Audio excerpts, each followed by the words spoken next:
الحمد لله نحمده ونستعينه ونستغفره ونؤمن به ونتوكل عليه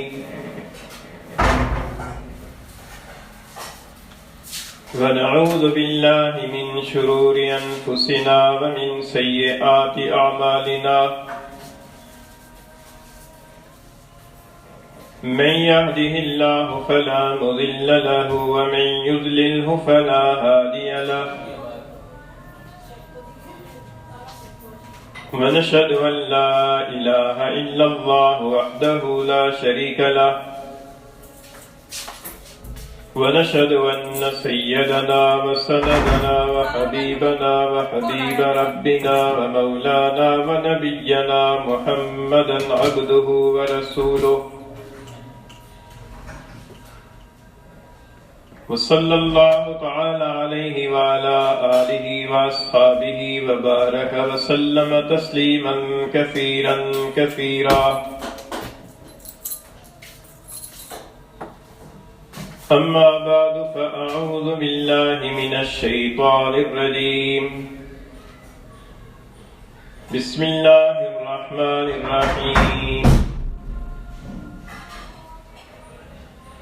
الذي خلق الموت والحياة ليبلوكم أيكم أحسن عملا وعن أبي هريرة رضي الله عنه قال قال رسول الله صلى الله عليه وسلم أكثروا ذكر هذه اللذات يعني الموت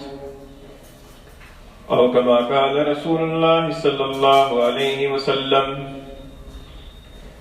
صدق الله مولانا العظيم وصدق رسوله النبي الكريم ونحن على ذلك لمن الشاهدين والشاكرين والصلاة والسلام على سيد الأنبياء والمرسلين والحمد لله رب العالمين. گرامی قدر سامعین، آپ کے سامنے 29ویں پارے سے سورہ ملک کی ایک آیت کریمہ تلاوت کی ہے، اور حضور نبی کریم صلی اللہ علیہ وسلم کی احادیث میں سے ایک حدیث جس کے راوی حضرت ابو ہریرہ ہیں رضی اللہ عنہ، اور اس حدیث کو امام ترمذی رحمہ اللہ نے اپنی سنن میں نقل فرمایا ہے، وہ حدیث آپ کے سامنے پڑھی ہے۔ اس آیت کریمہ میں اللہ تعالیٰ نے یہ ارشاد فرمایا کہ الذی خلق الموت والحیات، کہ اللہ وہ ذات ہے کہ جس نے موت و حیات کو پیدا فرمایا، لیبلوکم، تاکہ تمہیں آزمائے، ایکم احسن عملا، کہ تم میں سے کون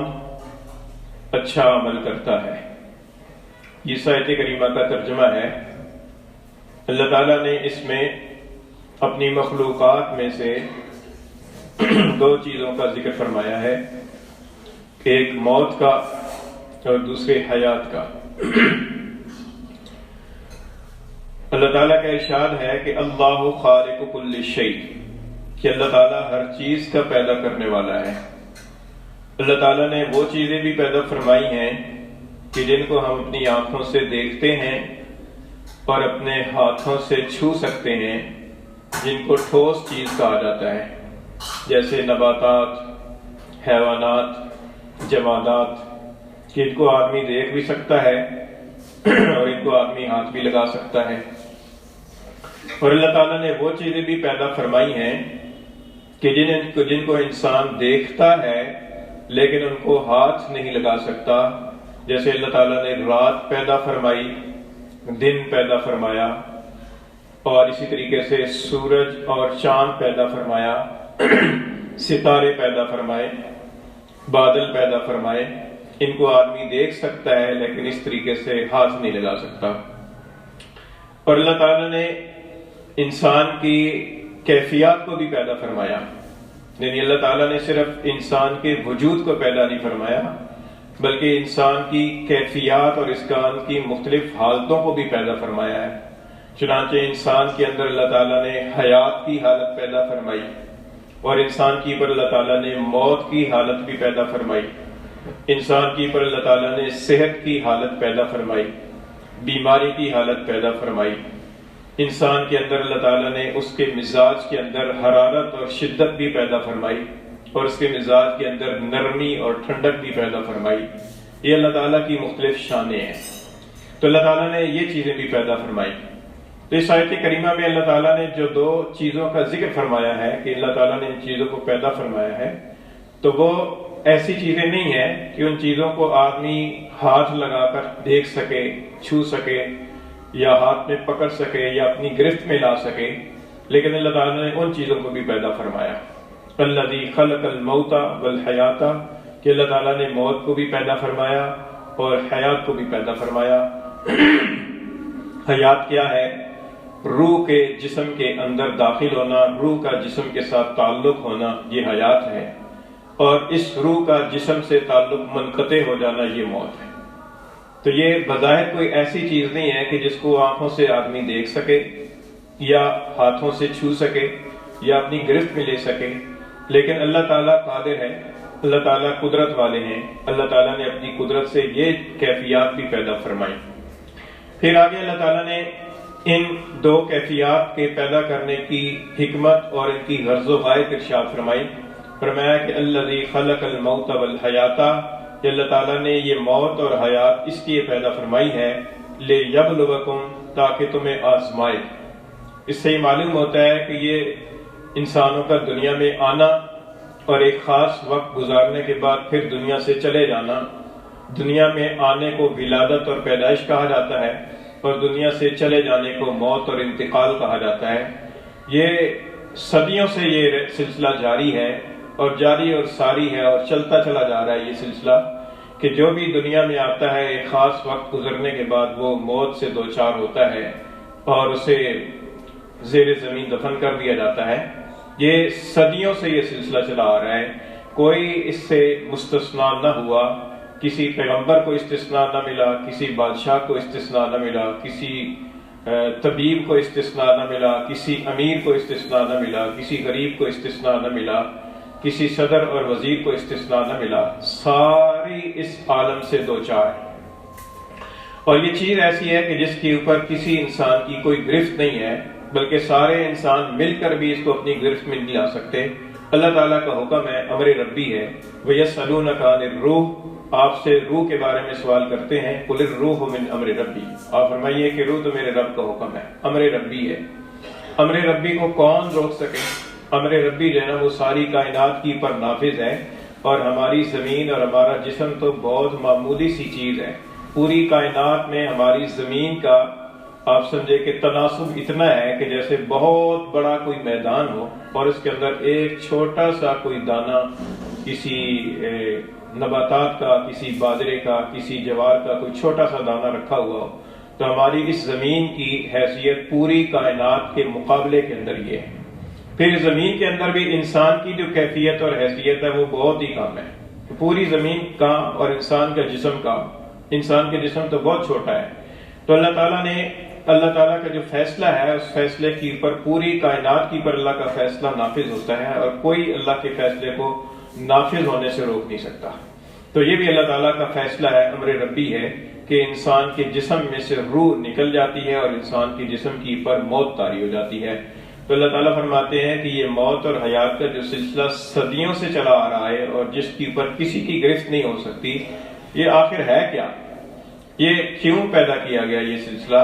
اور کیوں انسان موت سے دوچار ہوتے ہیں، اور کیوں انسانوں کو دنیا کے اندر بھیجا جاتا ہے، اور کیوں پھر ایک وقت کے بعد دنیا سے ان کو اٹھا لیا جاتا ہے اور ان کے روح کو جسم سے جدا کر لیا جاتا ہے، یا پھر کیا ہے؟ اللہ تعالیٰ نے فرمایا کہ لیبلوکم، یہ اس لیے ہے تاکہ تمہاری آزمائش ہو،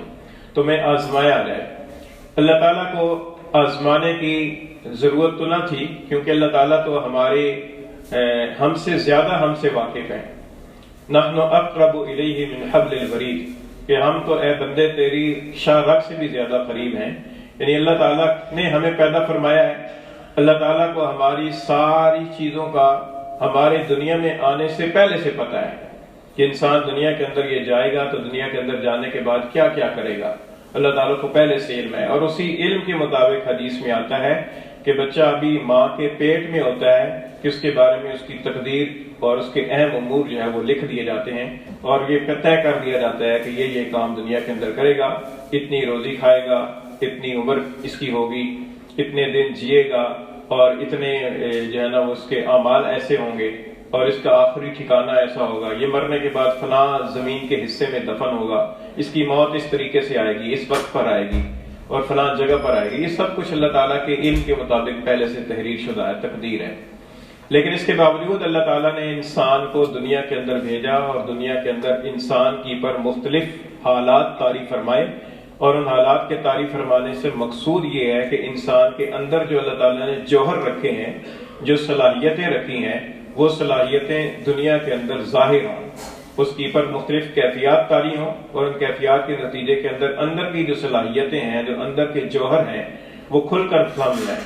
اللہ تعالیٰ کا تو علم ہے، لیکن انسان کی پر حجت تمام کرنے کے لیے انسان کو موقع دیا گیا، انسان کو مہلت دی گئی کہ وہ اپنی جوہر اور اپنی صلاحیتوں کا کس رخ کی پر استعمال کرتا ہے۔ ہر انسان اپنی صلاحیتوں کو استعمال ضرور کرتا ہے، لیکن وہ استعمال کا رخ کیا ہے، اس رخ کے اعتبار سے متعین ہوتا ہے کہ وہ انسان اپنی آزمائش میں کامیاب ہے، اپنے امتحان میں کامیاب ہے یا ناکام ہے۔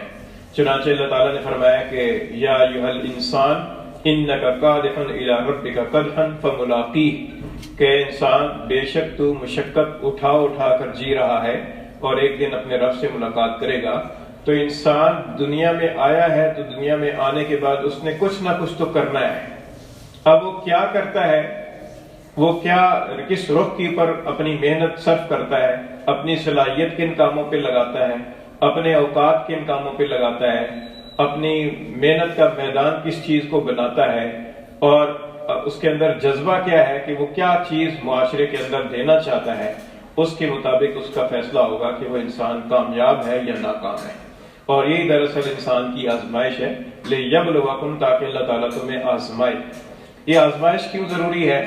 اس لیے کہ دنیا کے اندر ہم دیکھتے ہیں کہ اگر کسی انسان کو کوئی عہدہ اور منصب ملتا ہے تو اس عہدہ اور منصب پر پہنچنے سے پہلے کئی طرح کے امتحانات سے وہ گزرتا ہے، کئی طرح کے امتحانات سے گزارا جاتا ہے۔ چنانچہ اس کے حافظے کا امتحان ہوتا ہے، اس کے علم کا امتحان ہوتا ہے، اس کی عقل و فہم کا امتحان ہوتا ہے، اس کی نفسیات کا امتحان ہوتا ہے، اس کے مزاج کو جانچا جاتا ہے، اور اس سے جڑے ہوئے دوسرے لوگوں کی ویریفیکیشن کی جاتی ہے، ان کو چیک کیا جاتا ہے، اور پھر جب ہر اعتبار سے وہ آدمی تسلی بخش ہوتا ہے تو پھر کسی عہدے اور منصب پر پہنچتا ہے۔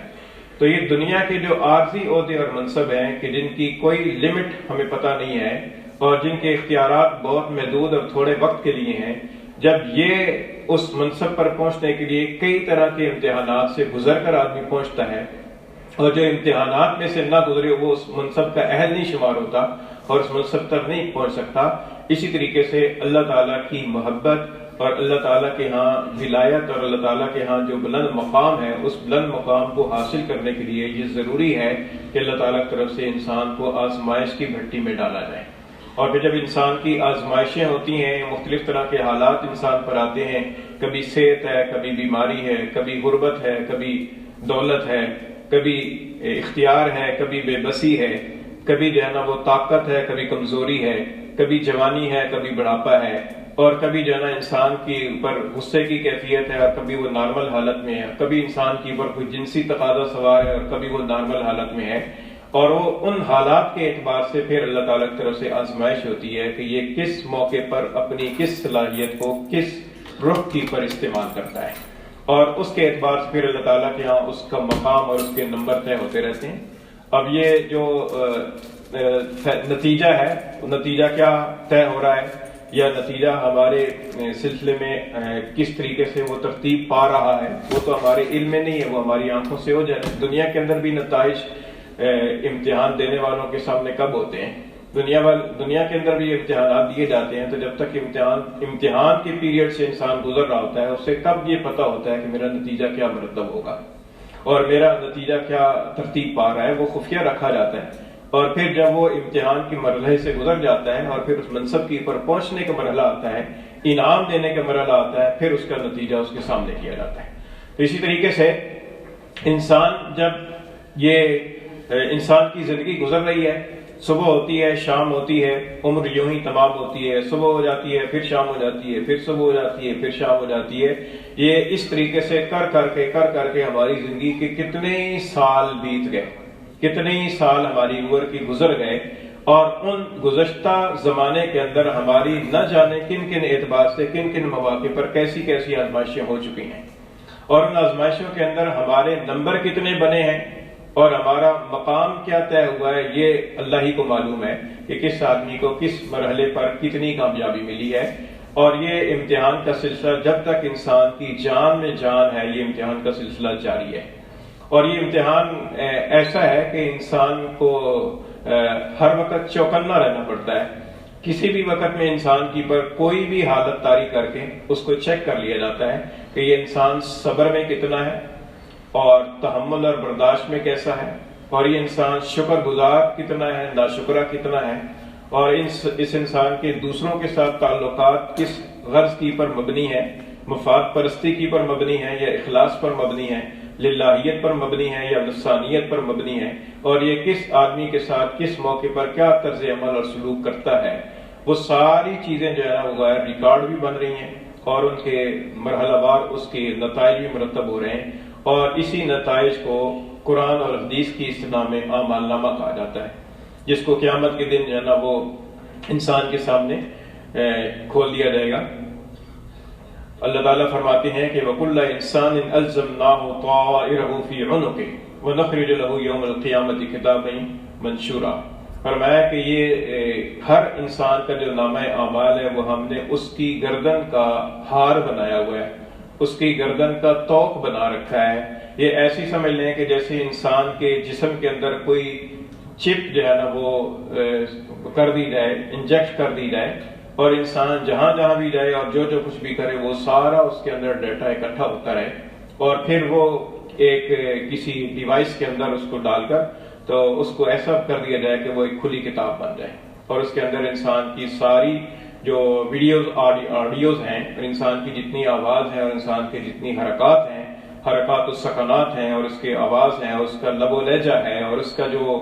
چہرے کے تاثرات ہیں، وہ سارا ریکارڈ اس کے سامنے آ جائے. تو اللہ تعالیٰ فرماتے ہیں کہ ہم نے ہر انسان کے نامہ اعمال کو اس کے گلے کا توق بنا رکھا ہے، اور قیامت کے دن ہم اس کو ایسے اس کے سامنے کھول دیں گے کہ جیسے کھلی کتاب ہے.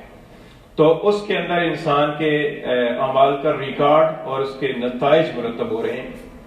اور قیامت کے دن انسان کے سامنے حجت تمام کرنے کے لیے کہا جائے گا کہ اللہ تعالیٰ ارشاد فرمائیں گے کہ اقرا کتابک کفی بنفسک الیوم علیک حسیبا، کہ آج اپنی ڈائری اور اپنا نامہ اعمال خود پڑھ لو. خود ڈائری کے اوراق پلٹتے چلے جاؤ اور دیکھتے چلے جاؤ کہ 1 جنوری کو تم نے کیا کیا تھا، 2 جنوری کو کیا کیا، 3 جنوری کو کیا کیا. یہ سارے ڈائری کے اوراق پلٹتے چلے جاؤ. کفی بنفسک الیوم علیک حسیبا، آج تم خود ہی اپنا دیانت و امانت کے ساتھ خود اپنا فیصلہ کر لو کہ تمہیں کہاں بھیجنا چاہیے، جنت میں بھیجنا چاہیے، جہنم میں بھیجنا چاہیے. اس کا فیصلہ تم پر چھوڑتے ہیں. کفی بنفسک الیوم علیک حسیبا، آج تمہارے لیے تمہارا نامہ اعمال ہی حساب لینے کے لیے کافی ہے. یہی پڑھ کر تم اپنا فیصلہ امانت و دیانت کے ساتھ کہ اگر تمہیں جج بنایا جائے تو تم کسی انسان کا وہ نامہ اعمال پڑھ کر کیا فیصلہ کرو گے، تم اپنے بارے میں خود فیصلہ کر لو. تو یہ اتنا سخت معاملہ ہے کہ جس سے ہم غفلت کے اندر پڑے ہوئے ہیں کہ یہ اتنا آسان معاملہ نہیں ہے کہ اس کو لائٹلی لیا جائے، بلکہ اس کے اندر بہت سنجیدگی کی ضرورت ہے. اللہ تعالیٰ فرماتے ہیں کہ اقترب للناس حسابهم وهم فی غفلۃ معرضون، کہ لوگوں کے لیے حساب لینے کا وقت کو قریب آ چکا ہے، قریب آتا چلا جا رہا ہے. وہم فی غفلۃ معرضون، اور وہ غفلت میں پڑے ہوئے منہ ہی موڑے جا رہے ہیں، اس طرف رخ ہی نہیں کرتے، حساب کی تیاری نہیں کرتے، حساب کے بارے میں سنجیدہ ہی نہیں ہوتے، اس کو سنجیدگی کے ساتھ لیتے ہی نہیں ہیں. جیسے دنیا کے اندر ہم دیکھتے ہیں نا کہ کوئی معاملہ ایسا آ جاتا ہے کہ وہ سیریس معاملہ ہوتا ہے، تو اس معاملے کے آنے پر ہم باقی سارے کاموں کو سائڈ پہ کر دیتے ہیں، پھر اس سیریس معاملے کو پہلے ہینڈل کرتے ہیں.